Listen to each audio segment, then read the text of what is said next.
आगे ऋषि विश्वामित्र, पीछे पीछे राम और लक्ष्मण चले जा रहे हैं। रास्ते में एक आश्रम पड़ा है और आश्रम ऐसा विचित्र है जिसकी शोभा एक तरह से फीकी पड़ चुकी है। आश्रम एक दीख मगमाही, खग मृग जीव जंतु तहनाहि। ये जो आश्रम है मैं आपको बताऊं, ये गौतम मुनि का आश्रम है। मानो अहिल्या के पाप के परिणाम स्वरूप मनुष्यों की तो चले क्या, पशु पक्षी भी इस आश्रम में नहीं आते। पेड़ भी सूख गए हैं। आश्रम में केवल एक शिलाखंड है। गुरुजी आगे निकल गए, गुरुजी की नजर नहीं पड़ी। गुरुजी से पीछे पीछे राम जी चल रहे थे। गोस्वामी जी लिखते हैं, पूछा मुनि शिला प्रभु देखी, पूछा मुनि शिला प्रभु देखी।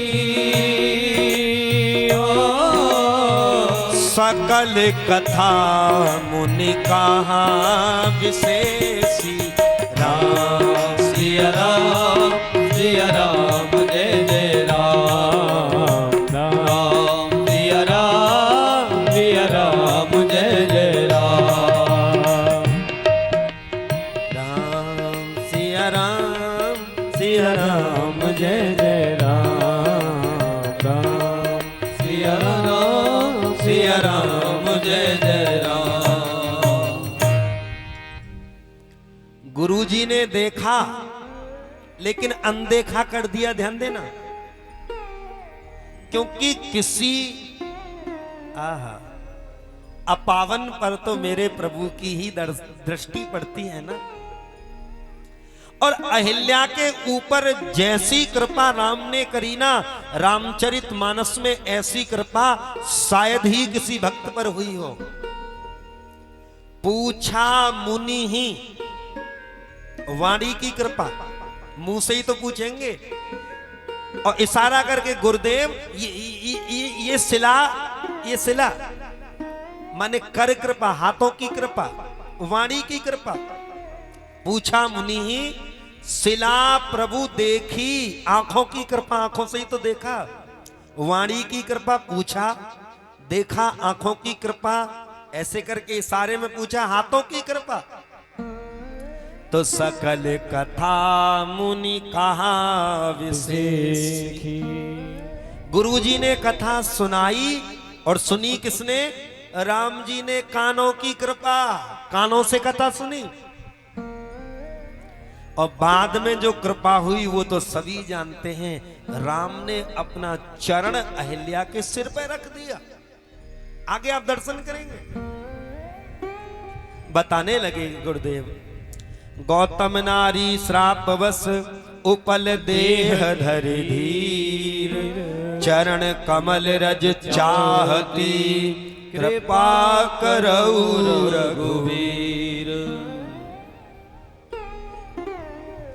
राम, ये ऋषि गौतम की पत्नी है, इनका नाम है अहिल्या।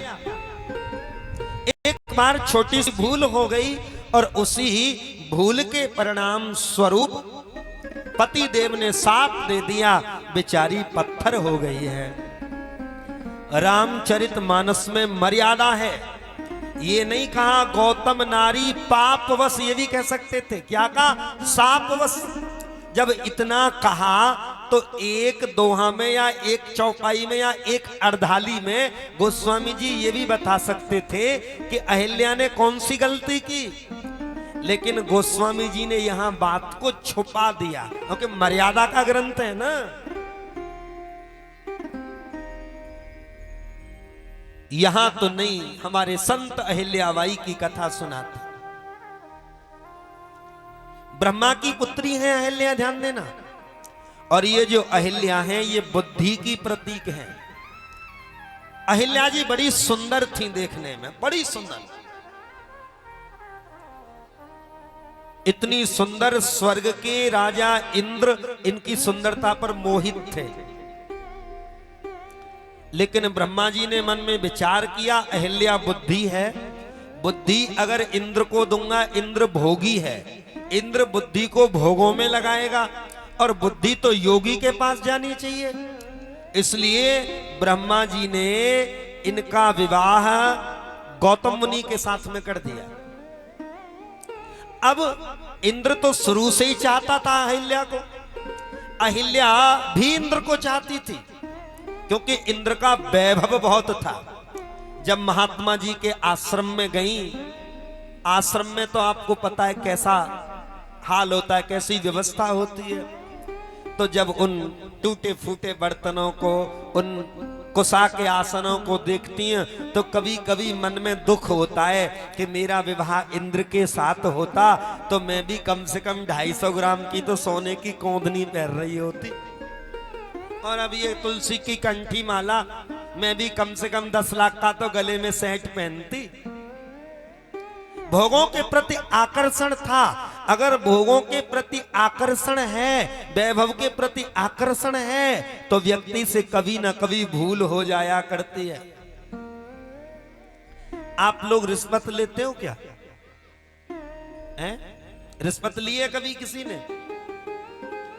अरे बड़े ईमानदार लोग हैं हतीन के। अरे रिश्वत लेते नहीं हो, देनी तो पड़ती होगी कभी कभी। जब कभी किसी अफसर को रिश्वत दें तो वो मना करता जाएगा, रहने दो, इसकी कोई जरूरत नहीं थी। सामने वाला अजी ले लो बच्चों के मिठाई के लिए, तो उसको चुपचाप नोटों के पैकेट को उठाएगा, पप्पू पप्पू ये ले जा, लाला जी लाए, चल बच्चों की मिठाई के काम आ जाएगी। और ईमानदार व्यक्ति जिसने जीवन में रिश्वत न ली हो, जब वो अपनी टूटी फूटी झोंपड़ी में बैठा होता है, अपने सादा मकान में बैठा होता है तो खुश रहता है। लेकिन जब किसी बड़ी कोठी में चला जाए और जब 2 लाख के सोफा पे बैठ जाए और 2 बिलान भीतर घुस जाए तो वो भी सोचता है कि हम तो ईमानदार रहे, आज तू भी रिश्वत ले रहा होता तो तेरे घर में भी 2 लाख का ही सोफा होता। ये मन में ख्याल क्यों आ रहे हैं? क्योंकि आकर्षण है ना, ये ख्याल भी नहीं आने चाहिए। ये गौतम मुनि जो है गुरुकुल चलाया करते थे, दीक्षांत समारोह था, सारे देवता आए, विशिष्ट रूप में अतिथि इंद्र आए थे, वहां इंद्र रुके हुए थे। अहिल्या को ये बात पता लग गई, इंद्र को भी पता थी, इंद्र पहले से ये अहिल्या पे आकर्षित थे। गौतम मुनि तो चले गए प्रातः काल स्नान के लिए, ये सब इंद्र की चाल थी। मुर्गा बन करके भांग लगवा दी चंद्रमा पर। मुनि को लगा कि प्रातः काल हो गया, इंद्र गौतम मुनि का भेष बना करके आए। अहिल्या पतिव्रता नारी थी, इंद्र को पहचान गई, लेकिन इंद्र से आकर्षण था ना, इसलिए पाप हो गया। गौतम मुनि आए, गौतम मुनि ने इंद्र को जब अस्त व्यस्त कुटिया से निकलते देखा तो साप दे दिया, तेरे शरीर पर भग ही भग हो जाएं, और अपनी पत्नी को साप दे दिया, दुष्टा तू पत्थर की हो जा। उसी दिन से बेचारी इंतजार कर रही है। राम जी ये आपके चरण की रज चाहती है। राम जी ने कहा, गुरुदेव क्षमा करना, हम क्षत्रिय हैं और ये ब्राह्मण पत्नी है। राम जी के पूर्वज एक राजा थे रघु। एक बार रघु ने वायुदेव की तपस्या करी, वायुदेव प्रसन्न हो गए, कोई वरदान मांगो। तो रघु ने कहा, अगर देना चाहते हो इतना ही दे दो, मेरे राष्ट्र की, मेरे देश की कोई माँ बहन जंगल में जाएगी, खेती में पति के साथ काम करेगी, जब लौट के आएगी तो रास्ते में थक जाएगी, और थक जाएगी तो बेचारी बेसुध होकर किसी पेड़ के नीचे बैठ जाएगी। अगर वो थकी हुई सो जाए तो वायुदेव तुम इतनी मर्यादा के साथ बहना, उस बहन का, उस माँ का वस्त्र उसके शरीर से अलग नहीं होना चाहिए। इतनी मर्यादा है। वो एक स्त्री पे पैर कैसे लगाने? गुरुजी सामने आके खड़े हो गए, राम आज तुम्हें परीक्षा देनी होगी। परीक्षा कैसी गुरुजी? सतयुग में एक भक्त हुआ प्रहलाद, जिसने पत्थर से परमात्मा को प्रकट कर दिया, और आज तुम्हारी बारी है। आज तुम्हें अपने उस भक्त की तरह आज इस पत्थर से अपने भक्त को पैदा करना है, क्योंकि भक्त ने पत्थर से परमात्मा बनाया, और आज परमात्मा को इस पत्थर से अपने भक्त को प्रकट करना है।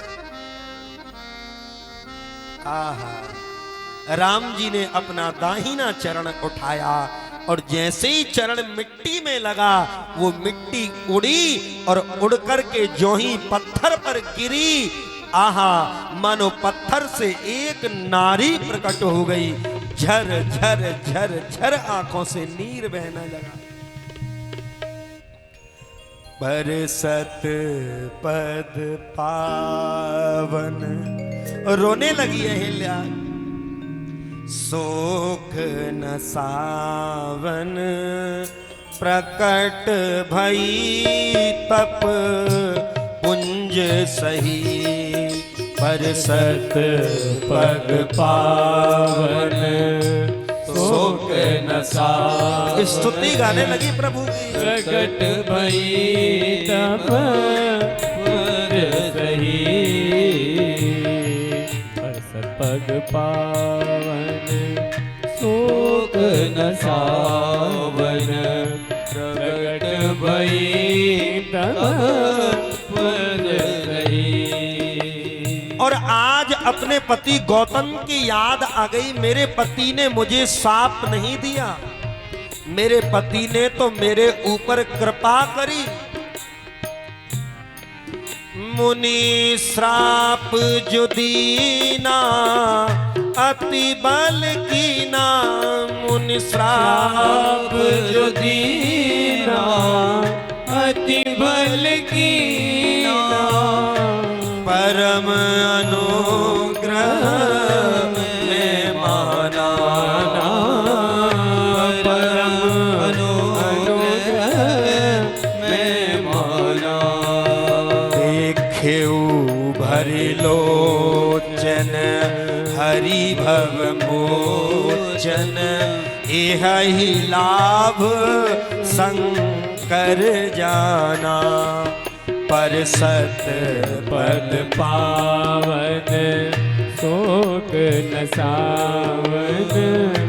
प्रकट भई तप पुंज सही। और उसी समय मेरे प्रभु ने ऋषि गौतम को बुलाया, और गौतम ऋषि से कहा, ऋषिवर अहिल्या तो गंगा जल की तरह पवित्र है, अहिल्या को स्वीकार करो। और जब पति देव को देखा, आहा, रो पड़ी अहिल्या।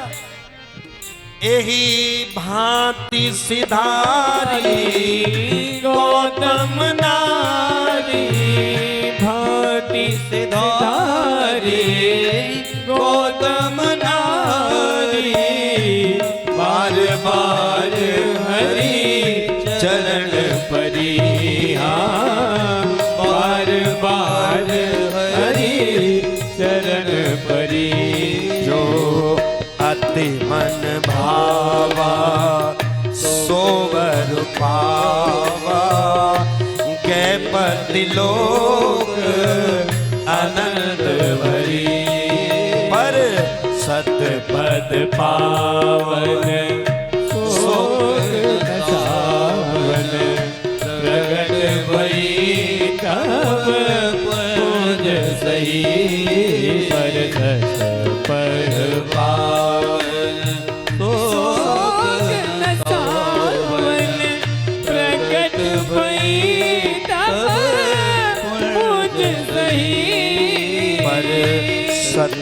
पद पावन। बोलिए भक्त वत्सल भगवान की जय। भगवान ने अहिल्या का उद्धार तो कर दिया,